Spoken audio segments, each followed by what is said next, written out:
you are denying that the Vice President actually spoke to a hitman na, in fact, ang sabi nga ni Attorney Lotoc, hindi siya nagsisinungaling. Yes, Sinasabi nyo, actually, nagsinungaling siya at wala siyang kinausap na hitman. Yan pong sinasabi ninyo. Yes, Your Honor. I don't know what's the frame of mind of Attorney Lotoc, but that is our answer, Your Honor. Okay. That she denied. Let me repeat my question to the defense. No? So far, wala pang actual statement si Vice President Duterte na tinatanggi itong pagkausap sa isang hitman. And for the benefit of the public, magkaiba ho kasi yung general denial sa specific denial. No? Ang general denial, hindi ko ginawa yan. Wala akong kasalanan. No? Yung specific denial, hindi ko ginawa ito mismong mga bagay-bagay na ito. Hindi ko yung nakita sa sagot ng depensa. So I asked the defense, is there a denial that the Vice President actually spoke to a person to contract,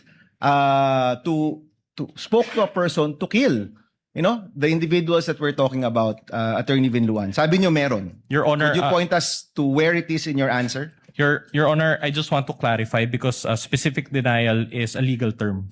So in other words, we just want, in order to satisfy the query of Senator Judge Aquino, we will give him a copy of our answer, and we highlighted certain portions thereof, particularly paragraph 3 and paragraph 197 for his Can you perusal. read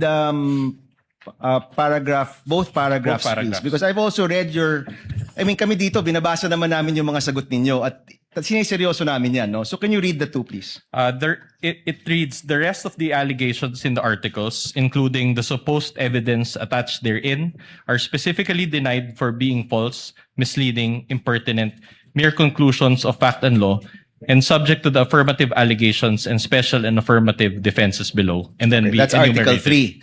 Paragraph 3, Your That's Honor. paragraph 3. So the rest, no, itong mga iba. Okay, paragraph 197. 197. It says there, finally, no such purpose contemplated by law was attained or could have been attained precisely because the respondent did not have any purpose other than simply answer a speculative inquiry. So that is our position on the matter. So your position is that is enough of a specific denial to the allegation na may kinausap na hitman si Vice President Sara. Yes, Your Honor, because we discussed in our answer that the presumption never shifts.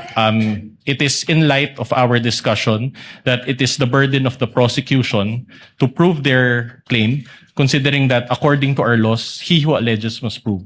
And so we just presented our arguments accordingly, Your Honor. Okay, so I'm sure, attorney, sa inyong summation, you will argue this, that the burden of evidence has shifted. Pero hindi nyo po na take into account na ito mismo'y galing sa Vice President natin. Your Honor, to clarify, the burden of proof is with the prosecution and not with the defense.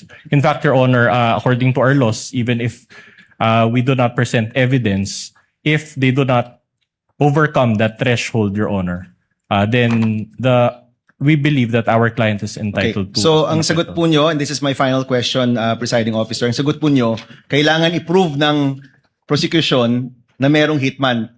And you're not denying that the Vice President spoke to a hitman. No, we are denying that, Your Honor. It's just that was our presentation in our answer. Okay, so for the record,